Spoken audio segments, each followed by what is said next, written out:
आपके सभी फूलों वाले पौधों पर इक्का-दुक्का ही फूल खिलते थे और आप ये सोचते थे ऐसा क्या करूं कि बहुत सारे फूल एक साथ खिलने लगे। इस खाद को देते जाइए 15-15 दिनों पर आपके जितने भी फूलों वाले पौधे हैं, ये बिल्कुल फूलों से लद जाएंगे।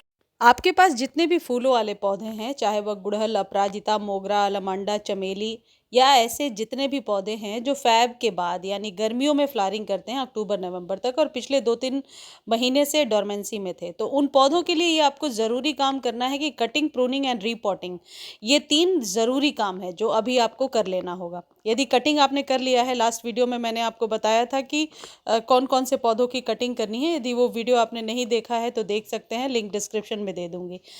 तो डीप कटिंग कीजिए और पौधे की जड़ें भर गई हैं तो रीपॉटिंग भी कर दीजिए। लेकिन एक चीज़ ध्यान रखिए, कई लोग लिख रहे थे कि रीपॉटिंग के बाद से पौधा मरा-मरा सा दिख रहा है, फिर डाईबैक की प्रॉब्लम आ रही है, तो हमेशा इवनिंग के टाइम में रीपॉट कीजिए और रीपॉटिंग के बाद कम से कम 12 घंटे पौधा ठंडक में रहे। फिर अगले दिन से आप मॉर्निंग की धूप दीजिए, धीरे-धीरे 2-3 घंटे की धूप, फिर पूरे दिन के सनलाइट में रखिए। लेकिन रिपोर्टिंग जब आप कर रहे हैं, तो एक नॉर्मल जो खाद होती है, जैसे वर्मी कंपोस्ट है, वो ज़रूर आप थोड़ा-सा 1-2 मुट्ठी उसमें मिलाइए, इससे पौधे को ताकत भी मिल जाती है।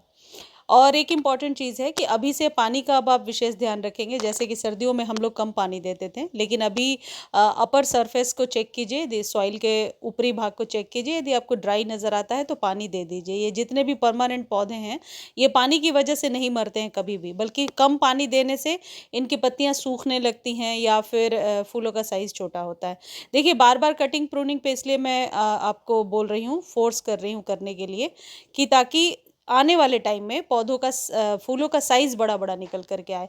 जब आप लोग लिखते हैं कि सारे खाद दे रहे हैं फिर भी फूलों का साइज़ छोटा है या जो भी, तो फूलों में क्या होता है, पौधों में हार्मोनल आप यूँ कह सकते हैं कि बैलेंस को बनाए रखने के लिए भी कटिंग प्रूनिंग ज़रूरी होता है, जो अभी आपको कर लेना है। अब खाद की बात है, अच्छे से फीड कीजिए पौधे को। ये जो खाद बता रही हूँ, इसको खरीदने का लिंक डिस्क्रिप्शन में दिया हुआ है। यदि खाद है आपके पास ऑलरेडी तो आप इस्तेमाल कीजिए, और यदि मंगवाना है तो फिर आप लिंक कॉपी कर सकते हैं। लिंक कॉपी नहीं कर पा रहे हैं तो आप टेक्स्ट कीजिए, आपको लिंक प्रोवाइड कर दिया जाएगा। देखिए, ये ग्रोथ बूस्टर की तरह काम करता है। इसके कम से कम 10 से 12 ड्रॉप आपको एक पौधे में डालना है। यदि परमानेंट पौधा है और 2 साल पुराना है तो 10 से 12 ड्रॉप आप ले सकते हैं, उससे ज़्यादा भी ले सकते हैं, 15 ड्रॉप तक ले सकते हैं। और यदि न्यू पौधा है तो 5 ड्रॉप ही डालिए, यदि आपका पौधा न्यू है तो।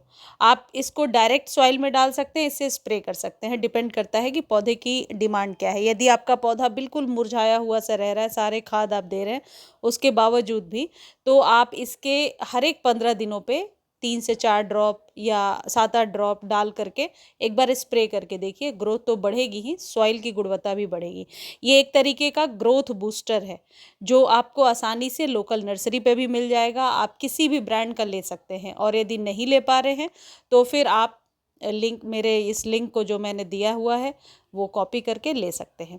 अब दूसरी चीज़, एक घरेलू खाद आपको बता देती हूँ, क्योंकि कई लोग लिखते हैं कि आप मस्टर्ड केक फर्टिलाइज़र कहते हो लेकिन हम लोगों को मिलता नहीं है या नहीं खरीद पा रहे हैं किसी वजह से। तो उसका एक सब्स्टिट्यूट मैं आपको बता देती हूँ कि राई सभी के घरों में मिल जाएगा, सरसों के दाने। अब यदि आप चाहें तो घर में उस खाद को बनाकर दे सकते हैं। 1 चम्मच सरसों के दाने का हिसाब एक गमले पे लगाना है। उसको पीस लीजिए और पीस करके अच्छे से आप मतलब दरदरा भी यदि पीसते हैं तो रात भर उसे 1 लीटर पानी में भिगो करके रखेंगे। यानी 1 चम्मच राई एक गमले पे हिसाब लगाया है और रात भर भिगो करके रखना है। ये चीज़ ध्यान रखिए कि पतली कंसिस्टेंसी को ही इस्तेमाल करना है, कभी भी गाढ़ा नहीं इस्तेमाल करना है, बिना फर्मेंट किए हुए इस्तेमाल नहीं करना है। ऐसा नहीं है कि पीसने के तुरंत बाद बस डाल दिया।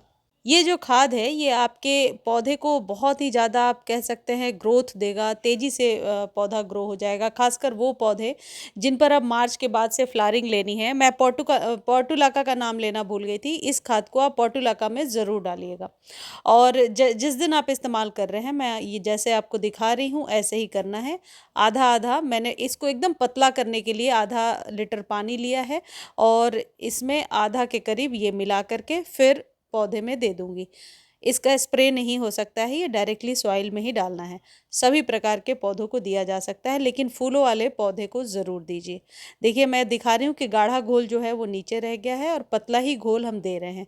ये जो मस्टर्ड केक वाला फर्टिलाइज़र होता है, ये सभी प्रकार के पौधों के लिए बहुत ही ज़्यादा बेनिफिशियल होता है। और जिन लोगों के पास मस्टर्ड केक फर्टिलाइज़र पहले से है, वो फिर 1 चम्मच पाउडर फॉर्म में एक गमले पर इस्तेमाल करेंगे। इसको भी खरीदने का लिंक डिस्क्रिप्शन में दिया हुआ है और आप वहाँ से ले सकते हैं, आपको जेन्युइन चीज़ मिल जाएगी।